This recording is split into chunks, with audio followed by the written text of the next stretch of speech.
guys, welcome back to the YouTube channel. Today I am working on restocking that pantry for winter time. We are in August and we've had some rainy cold snaps on and off for a couple of days, and the temperatures has gone from the 80s and 90s down to the 50s and 60s at night, which is super nice for sleeping, and it starts you thinking about, hey, that cold weather.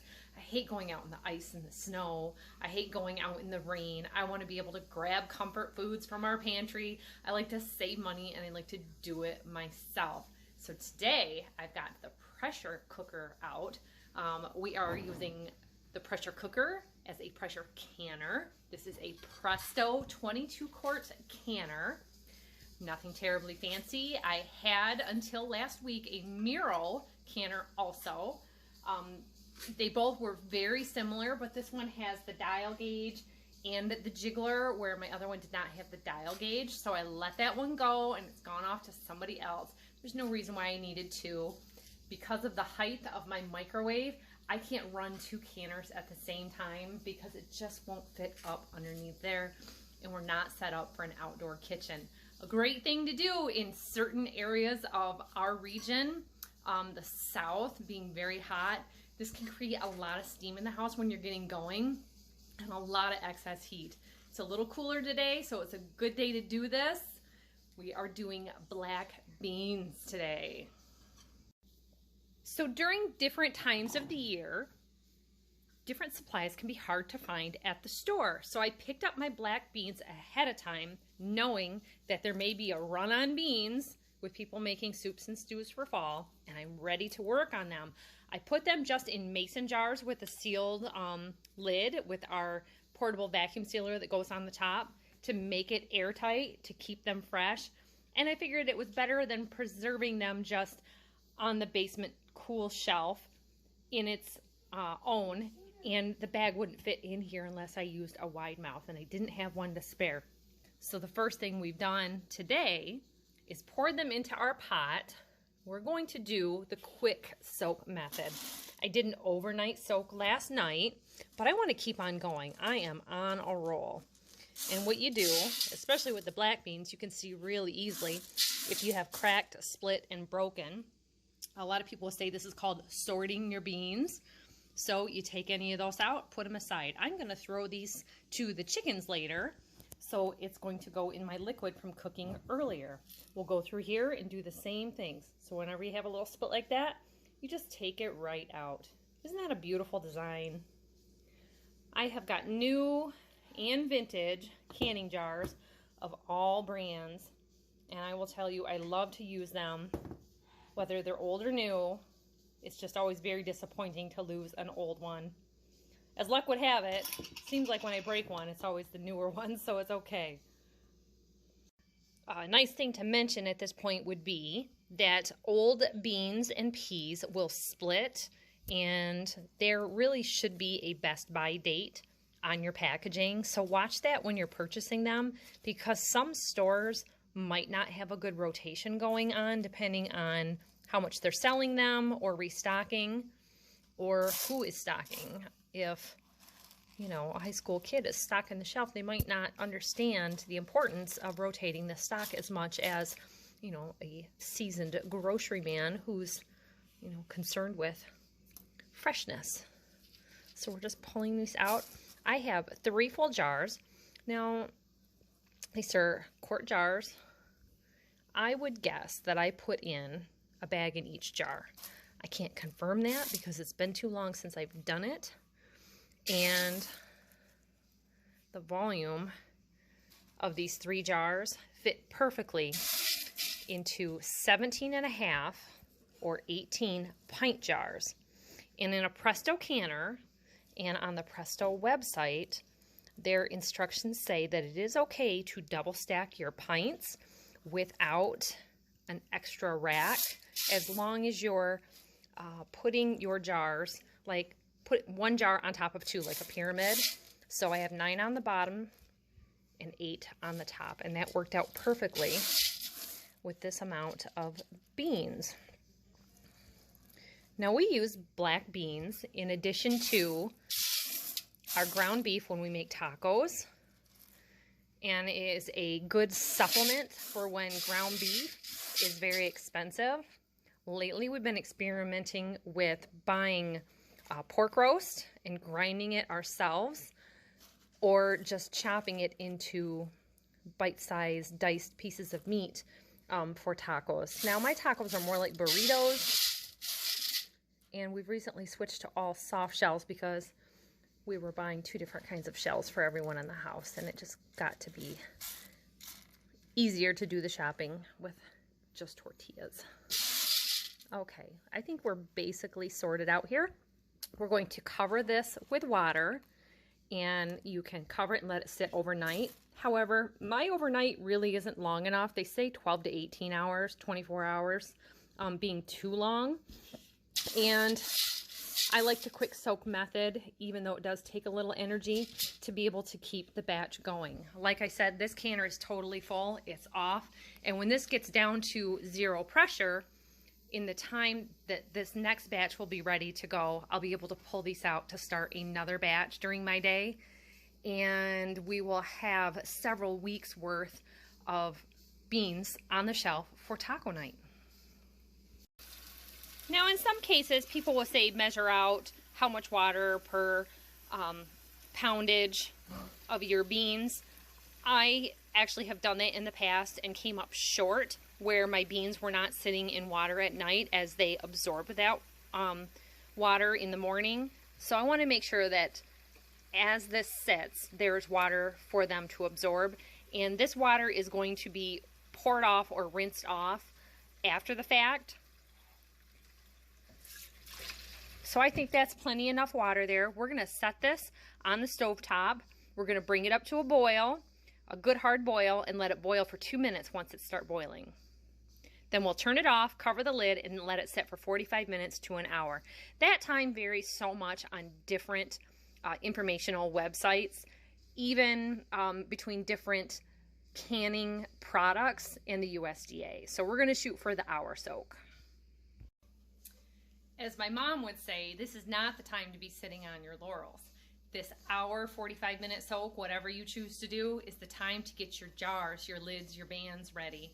I'm also doing homemade bread today, so I'm putting 2 for the pantry, 2 for the freezer, and when I take 2 down there, well, it's time to grab the jars. You want them washed, hot, soapy water.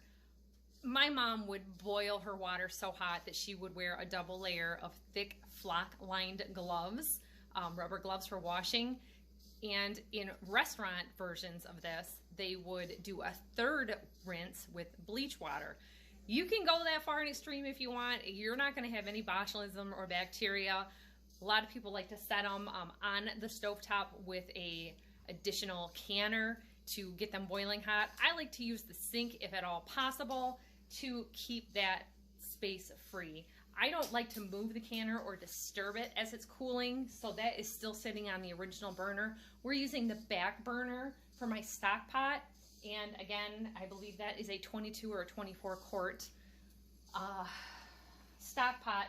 And once they get bloated up, they probably go to about here-ish for that 3 jars full. Plenty of space, and I definitely could get away with a smaller pot. But my next smaller pot, it might be pushing it on the size of it being on the verge of too small. So like I said, get your jars, your lids, and your bands ready. All of your canning utensils, use this time to get your tools together. Get your lifter, get your towels on your counter, have everything ready to go. And it will all go so smoothly that you'll wonder why you didn't do this sooner.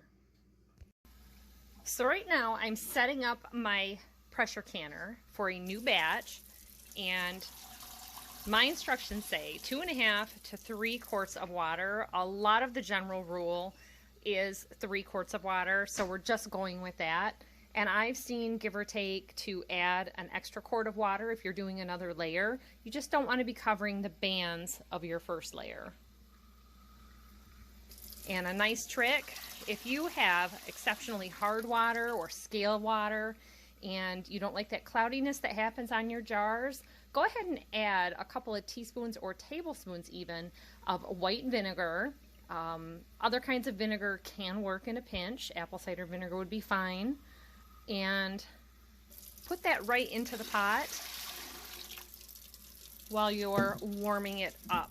So this is going to go back on the stove, and we're going to add that vinegar. So my goal here is to help you in as many ways as possible. And one of the things I'm going to tell you is these ball canning lids are not reusable. Now, I save my canning lids for dry storage. It is good to make a mark on them if you are going to reuse them in that way. A lot of times in a pinch, in a water bath, I have had to reuse some of these, say in a winter storm or something like that. Found I was out from earlier in the harvest season and didn't realize it. It's not a great idea, and I don't recommend it, but in a pinch, you know, us moms, we have to be resourceful and do what we need to do. In pressure canning, pick some of these up. Now, I shopped around yesterday because I needed a resupply. We have got a huge garden harvest coming in, and I am also doing a lot of soups, stews, beans, and meats in the pressure canner, and you've got to go with new. Now, these regular mouth jars, the lids, are much less expensive than the wide mouth. So, in choosing your canning jars, choose the right jar for the job. So if you're doing pickles or things that you have to stick your hand into and that the funnel is not going to be as vital, go with the regular mouth or narrow mouth.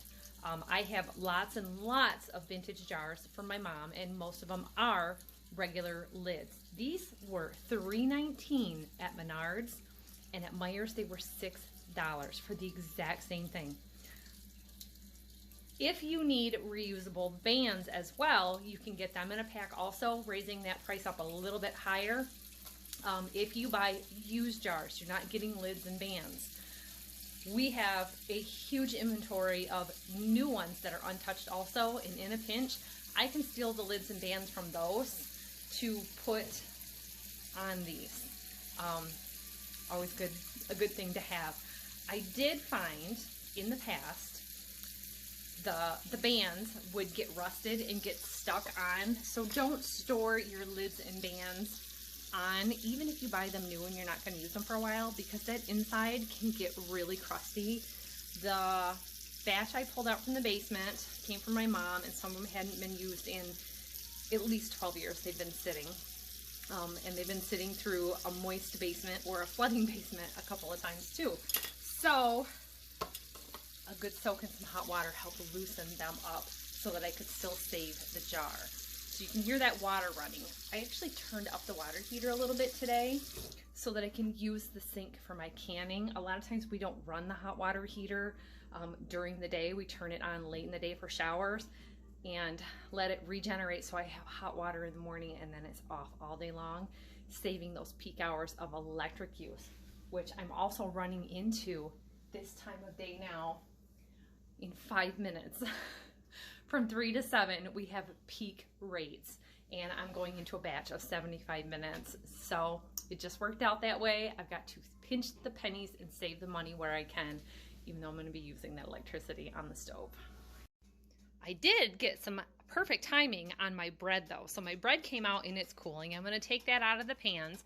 It was time to also rinse the beans. So I've rinsed the beans in a colander. Rinse until they are clear. You will not believe how much black comes off of black beans when you're doing that. So don't worry about any split or broken peas, old peas, beans.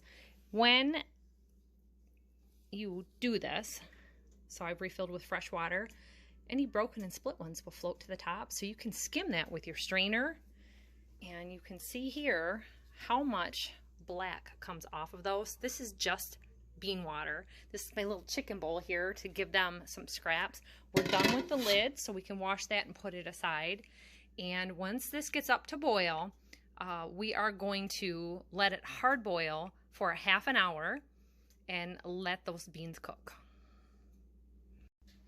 Now during this cooking time, if you choose, you can add broth, bouillon, things like that.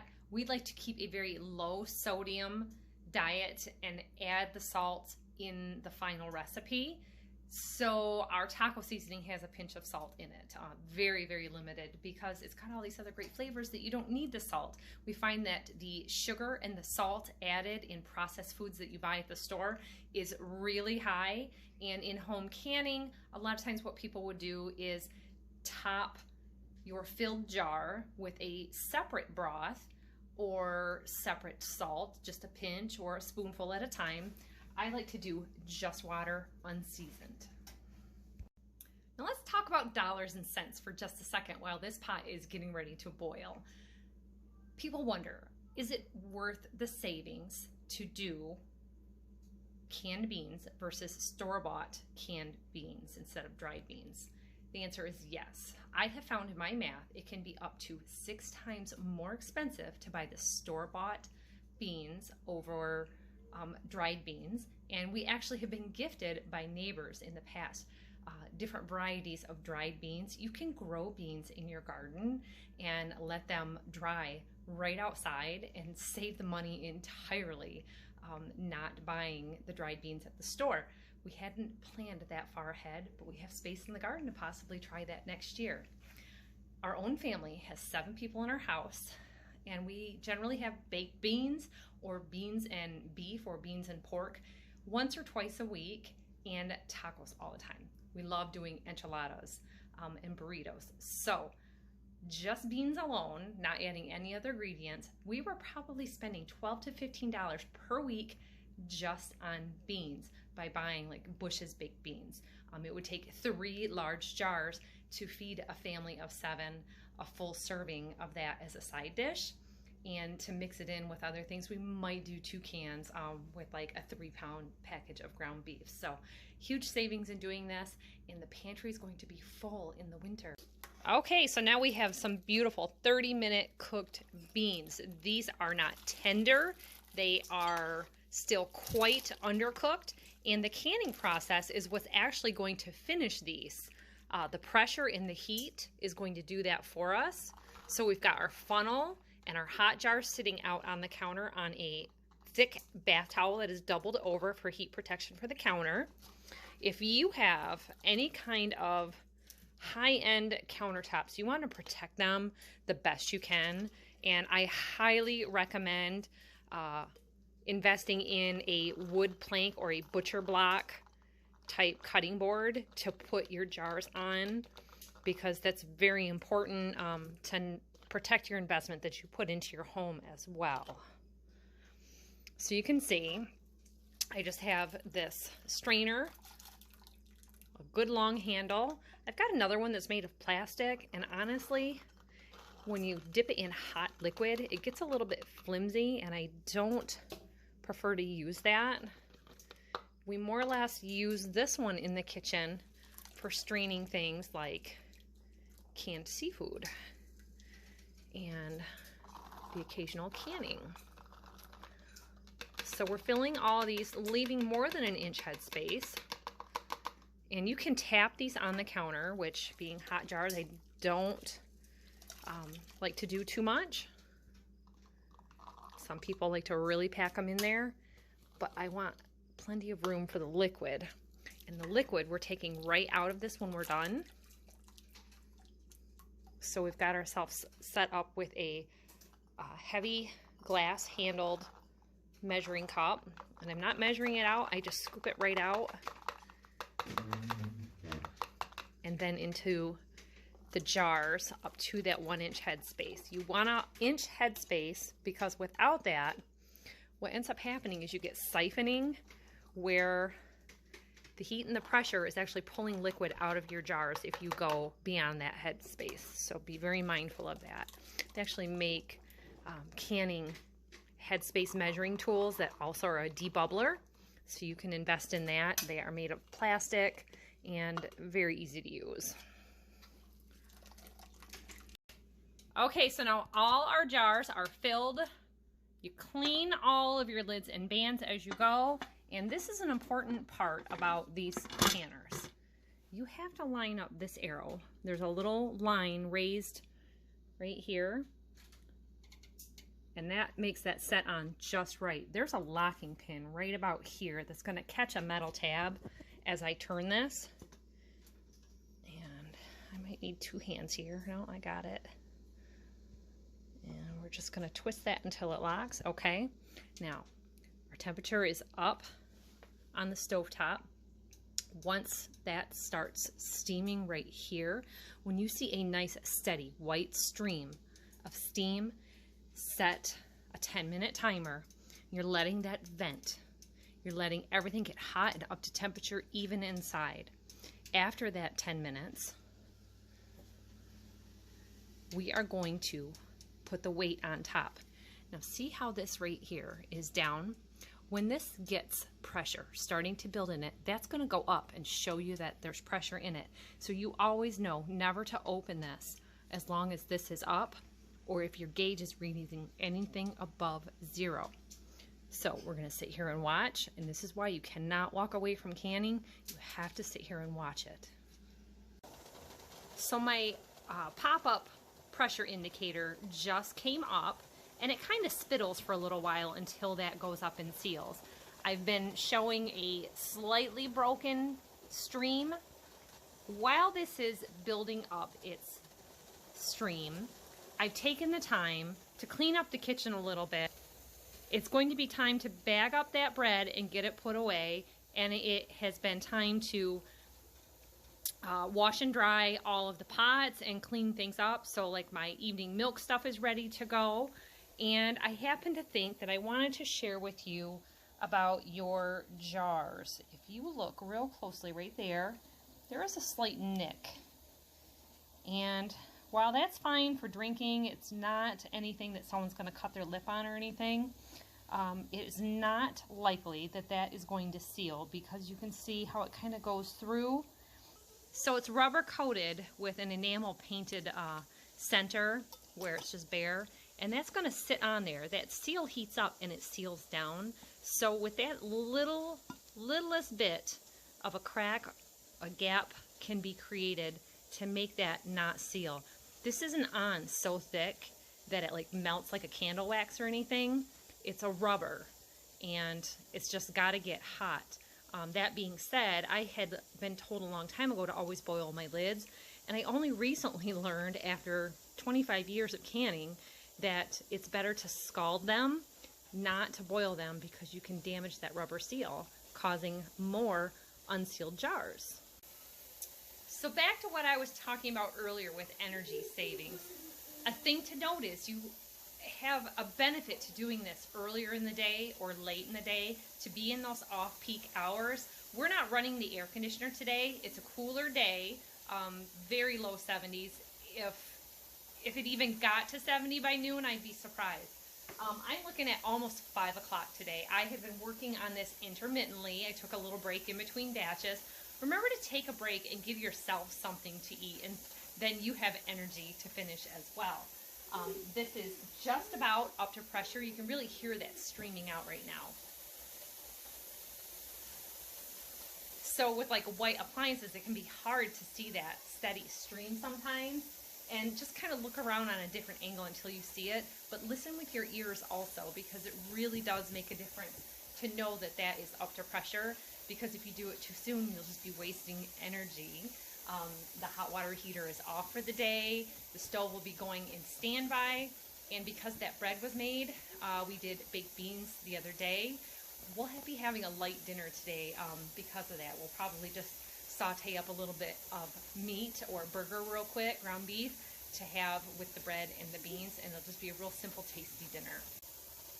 See, there's that steady stream. It's just a matter of looking at a different angle because those appliances was really hiding it.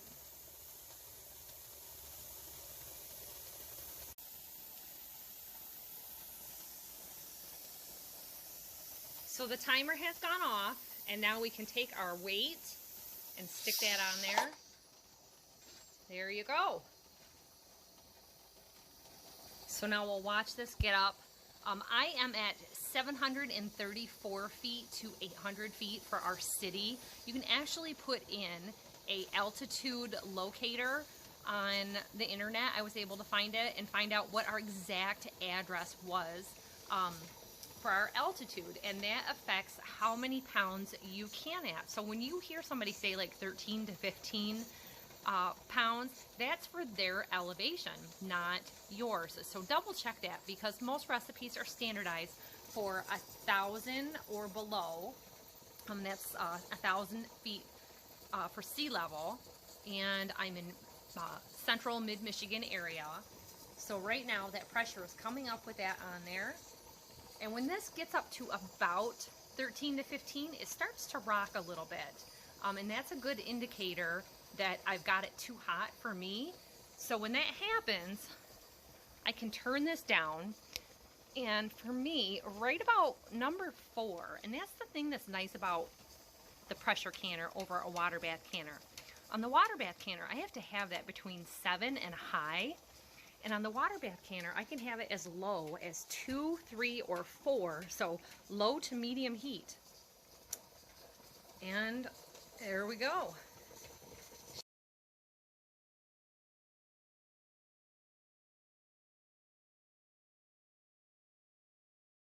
One more quick note, I mentioned, you can see sometimes a little water here before this comes up. You shouldn't see water coming up from that beyond a few minutes, especially when you put your weight or your jiggler on. That should already be up with no spitting. This always tends to do just a little bit. There's a gasket up in there. This black plastic top actually screws off, and they give you a replacement gasket for here. This one is separately. And then this is called an over pressure plug, and that will actually blow.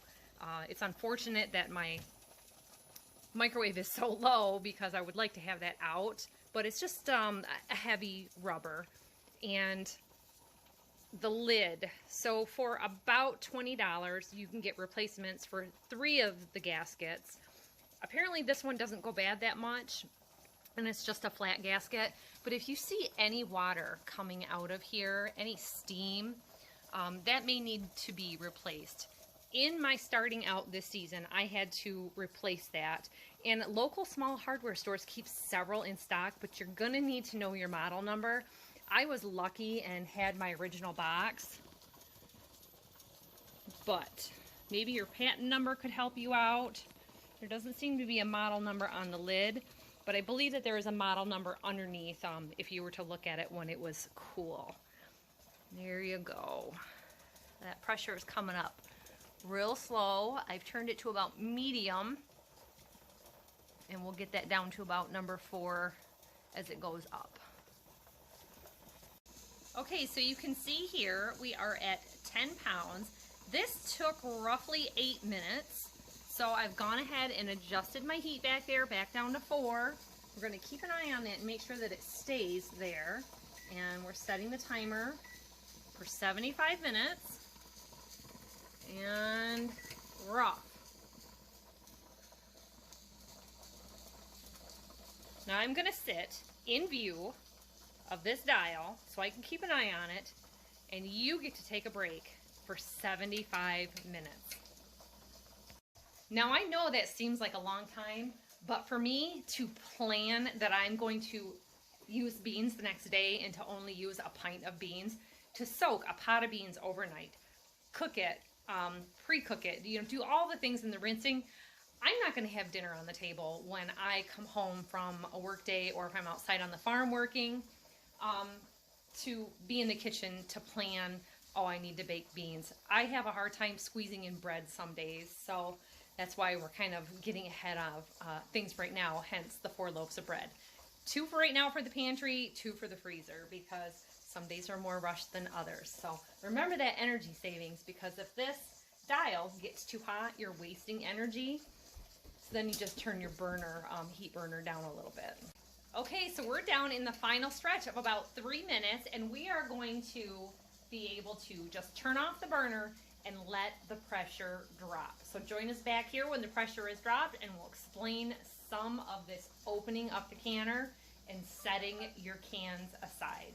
You can see that my jars or my cans from this morning are sitting here. Like I said before, the air conditioning is not on, so there is no draft.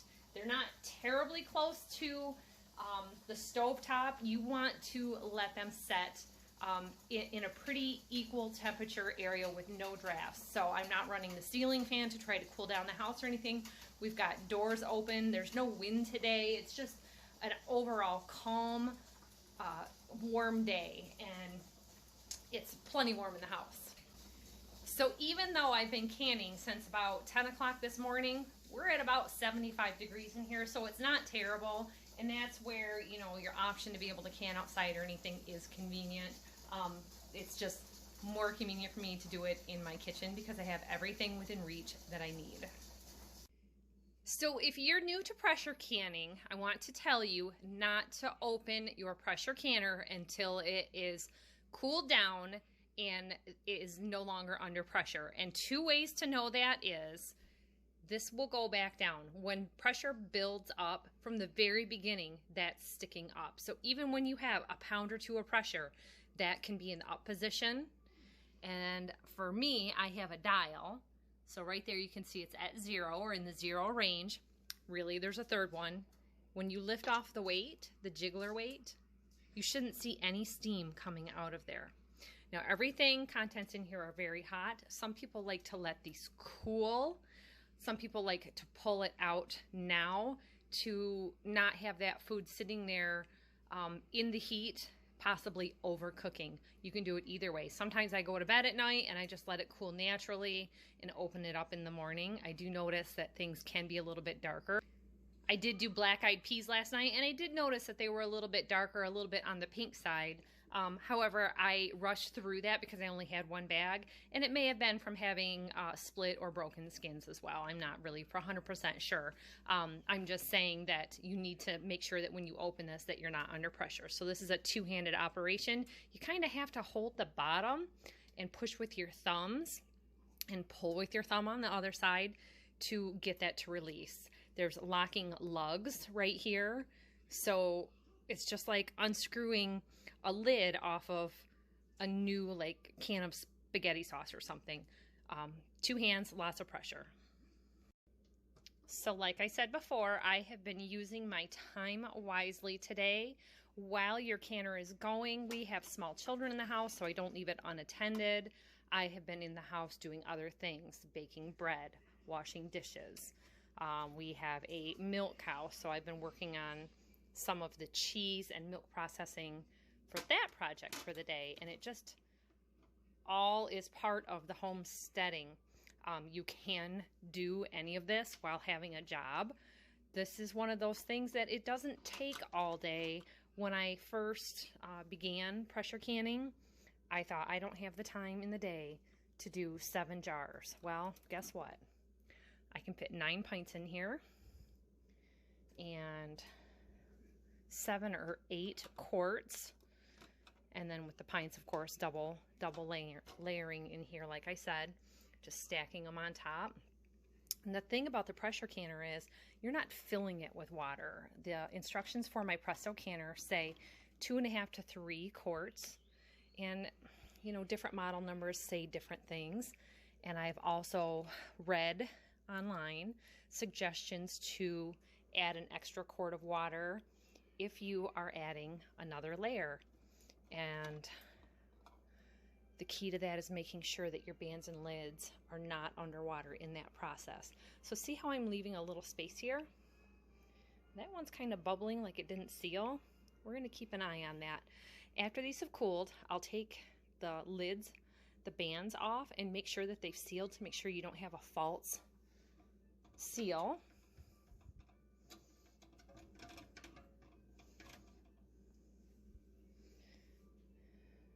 Very nice. So that is home canning some dried beans for your own pantry. Remember, I used black beans today. Basically the same rule applies whether you're doing pinto beans, garbanzo beans, navy beans, or great northern beans. We're going to be doing a big batch of kidney beans next and more baked beans. So stay tuned for that.